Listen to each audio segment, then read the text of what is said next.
Hello, it's Carrie. Welcome to my Zone 5B garden in Colorado. I'm outside of Denver, and the tulips are not just in full bloom. Many of them are past full bloom, but there's still a few more to come, and I thought I'd show you what we have. So we start with this back bed. Really happy with it. I think that these here are going to be the Finola double late pinks. They're quite pretty, and I have determined that these here, this one that you see, it's an apricot-y color with black at the bottom. I think this is actually the apricona. It looks quite like the Apricot Delight, but if we look at the Apricot Delight, those ones have the foliage with the kind of purple splotches on it, and these ones here absolutely do not. These are no splotch, and they are dark inside. So I think these must be the apriconas, and the ones that are light inside and with the splotch foliage must be the Apricot Delights. That's my guess. So all of the repletes did in fact come up as Tahitis, but I'm loving it. I may have to grab some replete double pink daffodils at some point in the future just to test them out. But I think it looks pretty, very Easter-ish, but really gorgeous. The pink impressions back here, I mean, massively long. These guys have lived up to what they said of being 20 inches tall plus. And I think being in this protected back corner, it takes many hours for it to many more hours for the sun to reach it. So I think that has helped in giving these guys extra length. We now have several of these lily flowering Merlot tulips up. They're really pretty. I think I would like to have some darker red. And then this back here, maybe this is Aveyron. What do you think? This could be, because I think I had some like Angelique, or probably Angelique tulips, and I think that's what is coming up there. And then that we've got more buds. So absolutely a great experience on those. These ones here, I think I put these ones in at the end, so I think they're either going to be parrots or carousel fringed, and I hope they turn out to be just something. The rose bush is filling in. One of those little Tahitis is coming up here, and then these ones I'm pretty sure are going to be they're probably the pink impressions, so you can see that there, and then all the way over. Like, how cool is that? So here we can see the tulips that have the variegated foliage, right?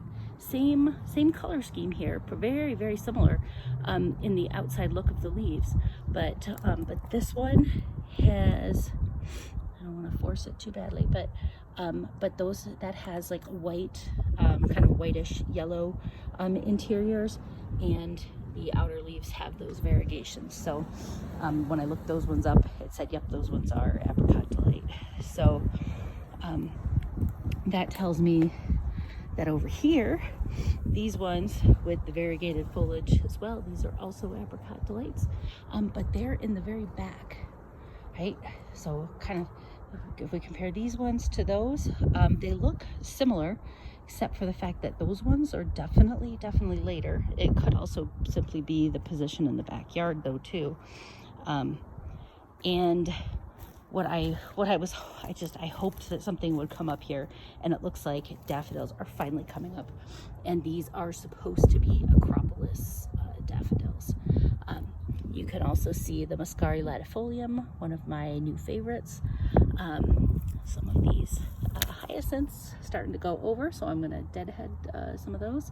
But yeah, here we go. These are the same no variegated foliage, pink color, but they have the white interiors, and we have a couple over in the other raised bed too. But I think this one is going to be, like, if I had to pick one or the other, I think I'd pick this one with the more white interior instead of the black stamens, because it simply makes it better for cutting. There's less black dust going around things. So that's something to keep in mind. There's the lilac bush. Hopefully it will throw buds. These tulips back here have been around for a couple of years. They're on their way out now. But absolutely, you can see. So I wonder, in fact, if these were some kind of like pink impression, or red pinkish impression that I had just bought years ago.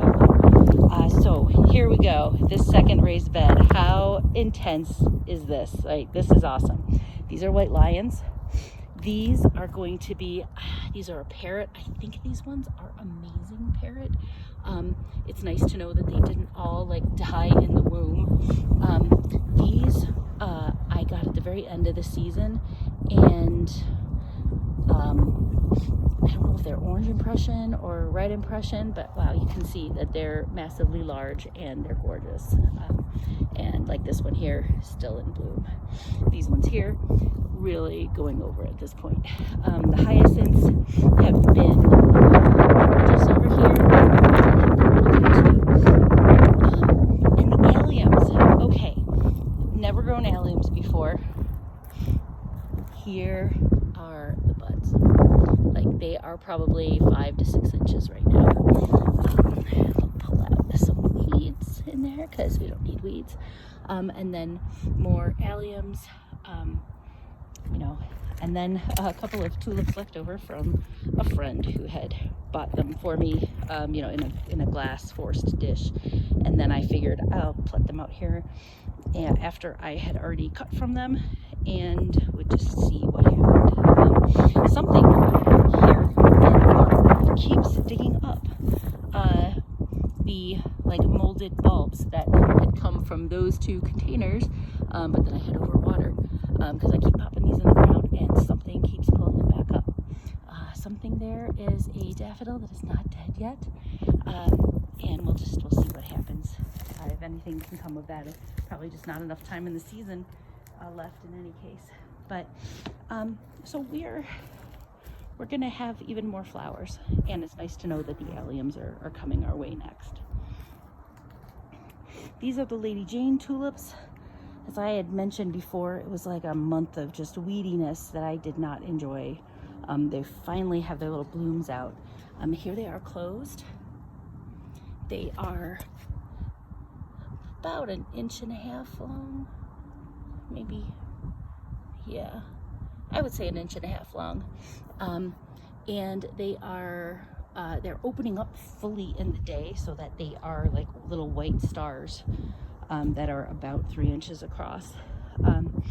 And you know, I don't mind them so much now that they're blooming, but they're still not what I had really hoped for or intended. So we'll just have to see. I'm not going to be careful of them when I look to kind of overplant them with some white tulips here and white hyacinths. So, you know, but kind of the theme of my backyard is, if you can survive my gardening, then you deserve to live. And a really good case in point there is this little, I think, burning bush tree. It has burning bush shrub. It is now about 12 inches tall, and it has actually greenery on it. Last year it had like 3 little leaves. This thing wants to live. So I figured out that I think I need to give this stuff water back here in the springtime, which I hadn't in the past because I just assumed it was so incredibly soggy. You know, same thing about these junipers. I don't like them, but they're here and they're alive, and so, you know, they clearly have a will to live. So thank you for coming, and a little shout out to my nephew Kyle, my other subscriber, if he's watching. I love you very much, hon. Take care. Bye-bye.